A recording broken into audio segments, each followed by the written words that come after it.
Welcome back to the Beast Game Podcast. This is a review for Get Out. It's written and directed by Jordan Peele.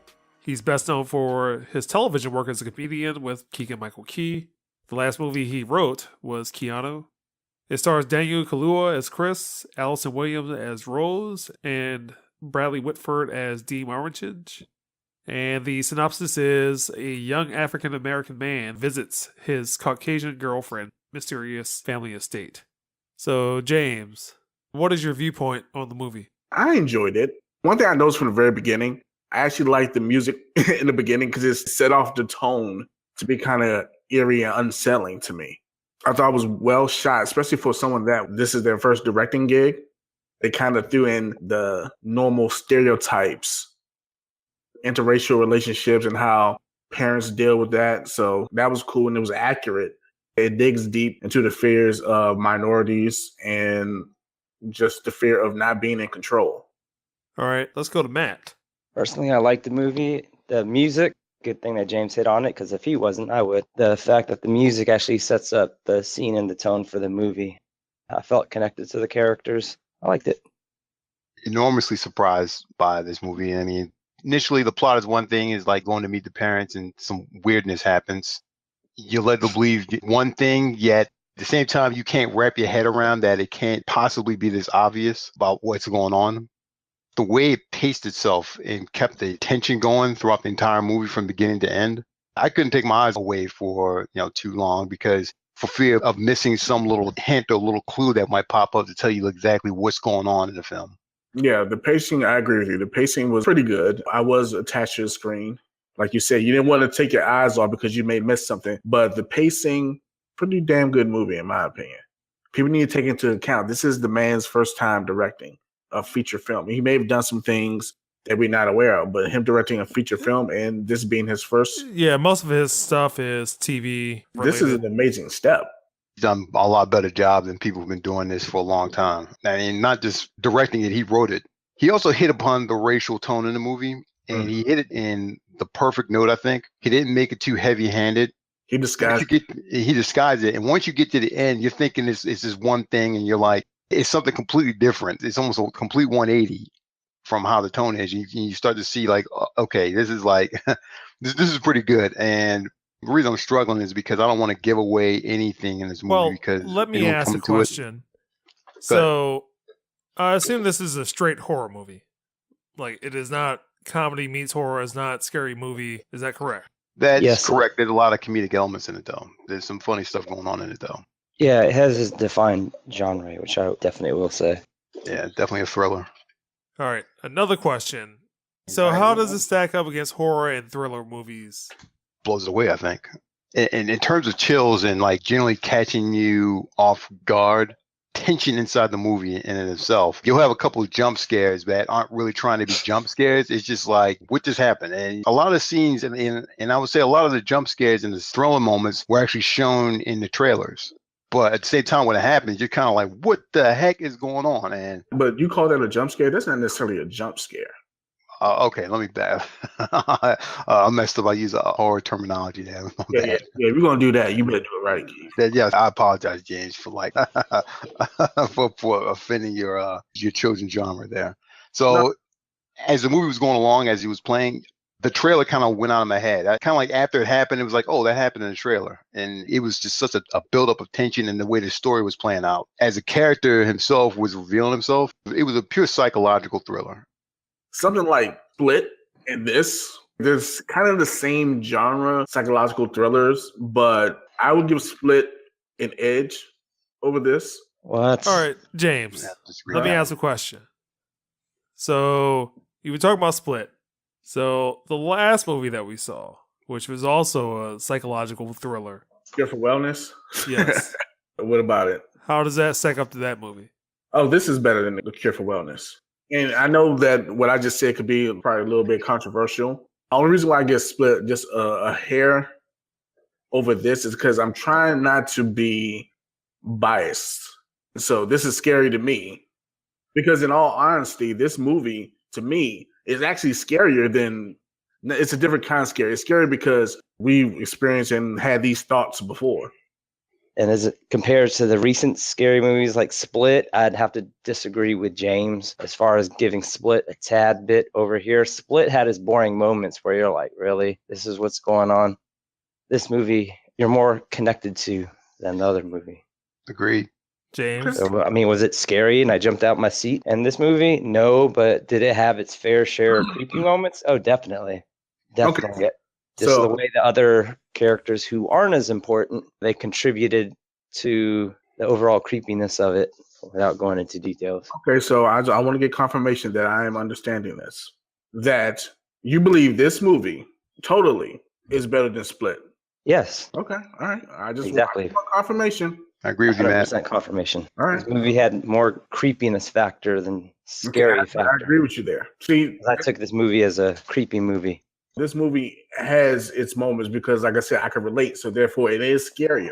What kind of moments? Like scary moments? Is that what you're trying to define into? No, just like the creepy elements, just the idea of being in that situation. But so that, yes, it is a better movie than Split because I can relate to this. Split is something just totally off the wall. I can't relate to that. Now, for an overall movie, to me, Split is a better movie. Not saying that Get Out is horrible. I'm not saying that. But totally on every aspect of filmmaking, the writing, taking out your personal bias, like, oh yeah, I can definitely relate to that. I believe Split's a better movie. What you're saying, James, is that because it's a situation where a black man's involved, you can relate to him. I'm thinking more along the lines of like anyone who's had to meet the relatives, the parents of someone they're dating will be able to understand this. That can be somewhat scary. I think that's why I don't agree with that. It's our opinion can be biased towards it. It may enhance it somewhat, and then they definitely did play the racial tones in the movie definitely played into it, but it plays into it. The whole basis of it is the racial tone. I mean, let's keep it real. The subtone is the meeting of the parents. The racial tone is primary. Now, question: what made the movie creepy? Was it because of the racial tones, or was it because of the background as far as what was going on? I think it's the racial tones and how they were acting. Taking out any racial element, would the movie have still been scary? Yes, it would have been very creepy. Yeah, agreed. I'm not saying that, but like I You said, could put Leonardo DiCaprio in it, or you could have put anybody in there. Just the way the other characters that were acting, the ones that weren't even the main characters, just their attitudes, just the overall tone that Jordan Peele created with the, like in video games, what they call it, NPCs, non-playable characters. Is that what they call them? For me, that set the tone of the creepiness. In my opinion, their color didn't matter to me as it was as the other people's acting.